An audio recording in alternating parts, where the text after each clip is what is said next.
Olá, queridos! Tudo bem com vocês? Bem, viemos aqui hoje para mais uma aula de matemática, então hoje a gente vai ver mais um pouquinho, a gente vai dar continuidade aí à nossa parte de Mate 1, né, que é a nossa parte de álgebra, e especificamente a gente vai falar hoje sobre equações quadráticas, que são as nossas famosas equações do segundo grau. Então, esse vai ser o nosso assunto do dia. Mas antes da gente entrar na aula, eu queria só falar rapidinho com vocês sobre a nossa última aula, né? Nossa última aula foi uma aula sobre função afim.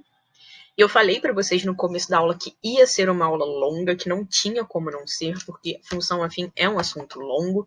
E vocês vão ver que, na semana que vem, a gente vai falar de função quadrática, que é a nossa função de segundo grau, e que também vai ser uma aula longa, e que também vai ser um assunto longo, e também vai ser principalmente um assunto com muita informação, que nem foi na semana passada.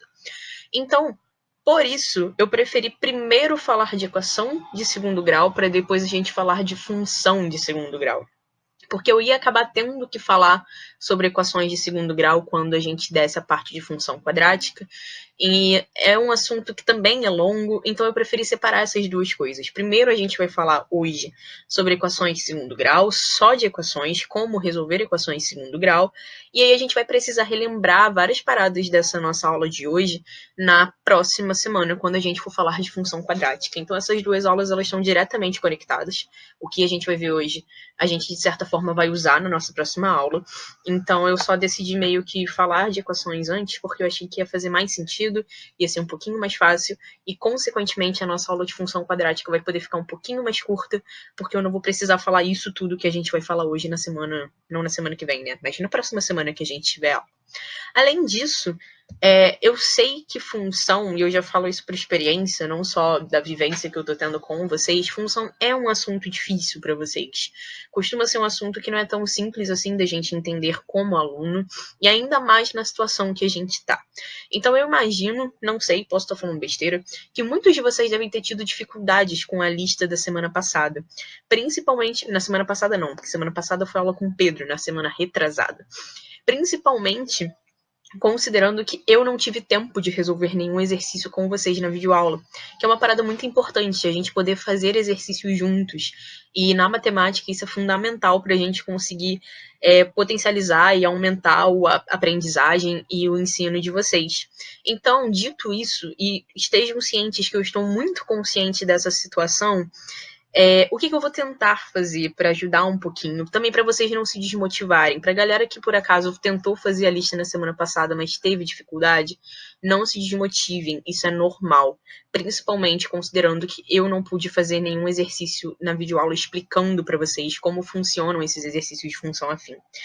Eu acho que a gente também não vai conseguir fazer exercício de função afim hoje, porque a nossa aula hoje vocês vão ver que ela é muito baseada em exemplos, então a gente vai fazer vários exercícios de equação de segundo grau juntos. Então eu acredito que a lista dessa semana, vocês vão ter um pouco mais de facilidade para resolver, mas eu acho que a gente vai continuar com dificuldade na parte de função, tanto na parte de função afim, que já ficou na semana retrasada, que a gente já deu, tanto quanto na parte de função quadrática, que a gente vai ver na próxima aula. Dito isso, o que eu acho maneiro da gente fazer, e eu acho que é o que eu vou tentar fazer, para ver se de repente motiva um pouquinho mais vocês também. Semana passada, retrasada, cismei de falar semana passada, semana retrasada, a gente viu função afim. Essa semana a gente vai ver equação de segundo grau. E na próxima aula nossa, que vai ser daqui a 2 semanas, a gente vai ver funções quadráticas. E aí, depois dessa aula de funções quadráticas, na outra aula que a gente tiver, eu vou fazer uma aula só de exercícios com vocês. A gente não vai dar conteúdo novo e a gente vai pegar só exercícios de função afim e função quadrática. Vai ser uma aula de exercícios para tentar dar uma ajuda aí nesse entendimento de vocês desses dois conteúdos, que são conteúdos, muito importantes, porque eles caem bastante no vestibular, e 2, difíceis de serem entendidos, principalmente nessa situação em que a gente está. Então não se desmotivem, por favor. Se vocês estiverem achando difícil, é normal, é completamente normal. E eu vou preparar essa aula de exercícios para vocês, sem ser na nossa próxima aula, na outra, para dar uma ajuda aí para todo mundo, tudo bem? Então, dito esse nosso recado inicial, para tentar dar um ânimo para vocês, dar um gás, vamos começar a falar sobre as nossas equações quadráticas, que são as nossas equações de segundo grau. Antes de tudo, a gente precisa entender o formato dessas equações, né? O formato dessas equações é basicamente esse: um número a vezes x ao quadrado mais um outro número b vezes x, mais um outro número c. Isso tudo igual a zero. Todas as equações de segundo grau têm mais ou menos essa cara. Então, por que a gente chama essa equação de segundo grau? Essa equação, na verdade, de equação de segundo grau. De onde vem esse segundo grau? O segundo grau, ele é referente, na verdade, o grau de uma equação é sempre referente à potência, ao expoente da nossa incógnita, o maior expoente da nossa incógnita. Quem é a nossa incógnita aqui nessa situação? A nossa incógnita é o x, lembrando que a nossa incógnita é sempre aquela letra, aquele valor na equação que a gente quer encontrar. Então aqui, a nossa incógnita, a letra que a gente procuraria, qual é o valor de x, né? Seria essa pergunta que a gente tem que responder para resolver uma equação. Então o x aqui é a nossa incógnita. E quais são as potências em que o x aparece nessa nossa equação? A gente tem aqui ó, o x elevado a 1, que é o próprio x. Aqui tem escondidinho, que a gente não vê, o x elevado a 0, porque o x elevado a 0 é 1. Então ele está escondido aqui, é do lado do c, porque x elevado a 0 é 1, então 1 vezes c é c. Então também tem o x elevado a 0 aqui no final, mas enfim, isso não é muito importante. Só que aí onde o x também aparece? Ele aparece aqui, ó, x ao quadrado, x elevado a 2. Então a maior potência, o maior expoente da nossa incógnita nessa equação é 2. Então por isso que a gente chama ela de equação quadrática, equação de segundo grau. Se eu botasse uma equação onde o maior expoente fosse 3, seria uma equação do terceiro grau. Se eu botasse uma equação onde, sei lá, o maior expoente fosse 5, seria uma equação do quinto grau. E normalmente a quantidade de respostas, a quantidade de raízes da nossa equação é sempre igual ao grau dela. Então uma equação de primeiro grau só vai ter uma raiz. Uma equação de segundo grau vai ter 2 raízes. Uma equação de quarto grau vai ter 4 raízes. E assim por diante. Ou seja, se eu resolvo uma equação de quinto grau, eu vou encontrar 5 valores possíveis para x, 5 respostas. Então essa nossa primeira conversa é importante para vocês saberem que todas as equações de segundo grau que a gente resolver vão ter sempre 2 possíveis respostas. Então essa é a nossa primeira informação muito importante dessa aula. Então vamos falar um pouquinho aqui sobre esses coeficientes, né? Esse A, B e C. Essa parte aqui é bem parecida com o que a gente viu na semana retrasada, na parte de função afim. Como que eu encontro esses valores de A, B e C? É só fazer um caracachá, fazer aquela nossa comparação que a gente já fez na nossa última aula, né? O A é sempre o cara que multiplica o x ao quadrado, o B é sempre o cara que multiplica o x, e o C é sempre o cara que vem somando ou subtraindo lá no final. Então, se eu pego essa equação aqui, quem é o A? É o número que multiplica o x ao quadrado, então o A vale 2. Quem é o B? É o número que multiplica x, então o B vale menos 5. Lembrando do sinal, não esqueçam do sinal. E o C é o cara que vem somando ou subtraindo aqui no final, então o C vale mais 4. E a gente pode fazer isso daqui para vários exemplos. Por exemplo, esse daqui. A vale menos 1, porque esse menos aqui significa menos 1 vezes x ao quadrado. B vale 2 e C também vale menos 1. Outro exemplo. Aqui, ó. O A vale 3, o cara que multiplica x ao quadrado, né? O B vale menos 3 e o C não tem ninguém somando nem subtraindo aqui no final sozinho. A gente só tem esses 2 primeiros fatores da equação aparecendo aqui na nossa letra C. Esse nosso último termo, ele não está aparecendo. Quando isso acontece, o nosso coeficiente desse termo é igual a 0. Então, como a gente não tem o C somando aqui no final, então a gente fala que o C é igual a 0.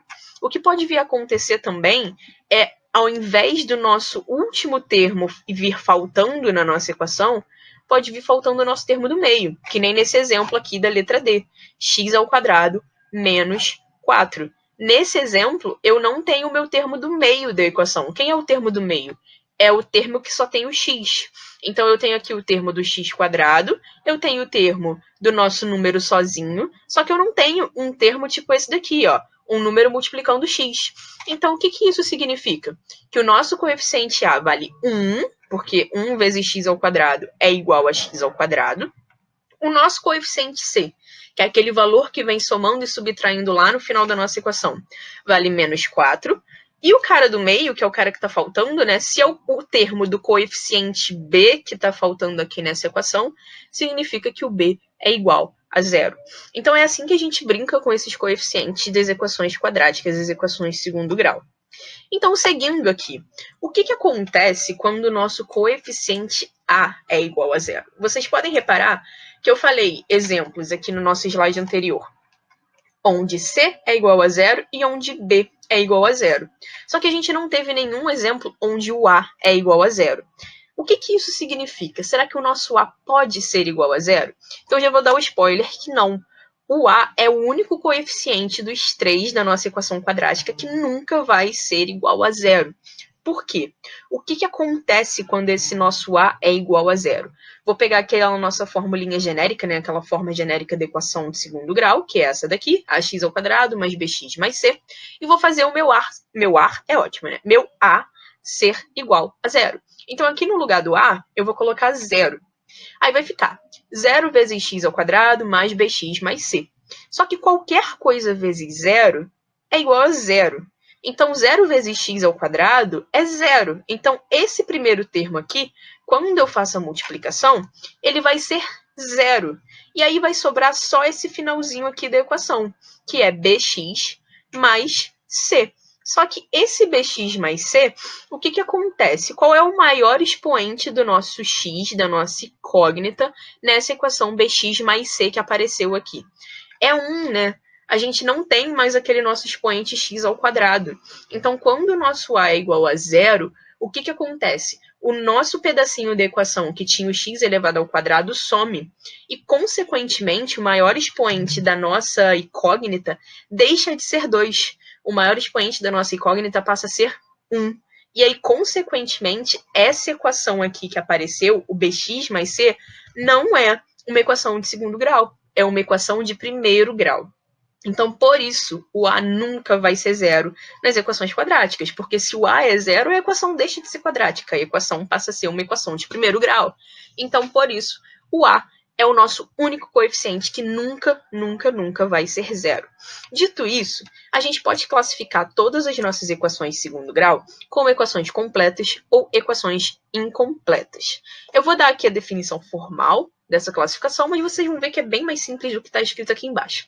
As equações completas são basicamente todas as equações onde o b e o c, os nossos dois coeficientes b e c, são diferentes de zero. Enquanto que as equações incompletas são as equações onde ou o b ou o c são iguais a zero. Então, o que isso significa na prática? Na prática, sempre que eu tenho equações onde a gente tem os três termos aparecendo, o x ao quadrado, o x e a nossa constante lá no final somando ou subtraindo, quando eu tenho os três termos, obviamente, né, assim, meio que instintivamente, não sei nem se existe essa palavra, intuitivamente, é essa palavra que eu queria usar. Essas equações são chamadas de equações completas, porque a gente tem os três termos da nossa equação de segundo grau aparecendo. Então, vocês podem reparar aqui que nesses dois exemplos que eu classifiquei como completas, tanto o B quanto o C, eles necessariamente têm que ser diferentes de zero. Aqui o B é menos 5, aqui o C é 4, aqui o B é 2 e o C é menos 1. Então, por isso que a gente tem essa definição aqui. Nas equações completas, esses nossos dois coeficientes desses dois termos aqui são diferentes de zero. Essas duas equações aqui, elas são incompletas. Por quê? Nessas duas equações, elas são de segundo grau, porque o nosso maior expoente da nossa incógnita, do nosso x, é 2, tanto na letra C quanto na letra D. A gente tem o 2 aparecendo aqui, mas elas não possuem os três termos da nossa equação de segundo grau. Por quê? Porque aqui na letra C, não sei se vocês repararam, mas esses exemplos são os mesmos exemplos que a gente fez aqui no primeiro slide para encontrar os valores de A, de B e de C. E o que acontecia aqui na letra C e na letra D? Aqui o C era igual a zero e aqui o B era igual a zero. Então, pela nossa definição de equação incompleta, quando que as equações são classificadas como incompletas? Quando ou o B ou o C são iguais a zero. E, consequentemente, quando isso acontece, a gente vê que a nossa equação de segundo grau, ela não tem os três termos. Ou esse termo do meio ou o último termo aqui ficam faltando. Aqui na primeira equação, quem está faltando é esse último termo, E aqui na segunda equação, quem está faltando é o termo do meio. Então, gente, nesse nosso primeiro vídeo, a gente bateu um papinho, né, tipo, sobre como tem sido essas nossas aulas de matemática, enfim, e as possíveis dificuldades que vocês possam estar sentindo. Então, a gente gastou alguns minutinhos falando sobre isso. E, além disso, a gente viu o que é uma equação de segundo grau, viu os coeficientes da equação de segundo grau e, além disso, viu a classificação de equações completas e equações incompletas. Então, no próximo vídeo, a gente vai começar a resolver as equações de segundo grau. Vocês vão ver que a gente vai ter basicamente 4 tipos de resolução nesses vídeos. Então, eu vou tentar fazer um vídeo para os dois primeiros tipos, e uma parte 3 para os 2 últimos tipos de resolução. Então, fiquem tranquilos, daqui a pouquinho a gente volta e aí a gente começa a parte de botar a mão na massa mesmo, de pegar as equações e resolver as equações.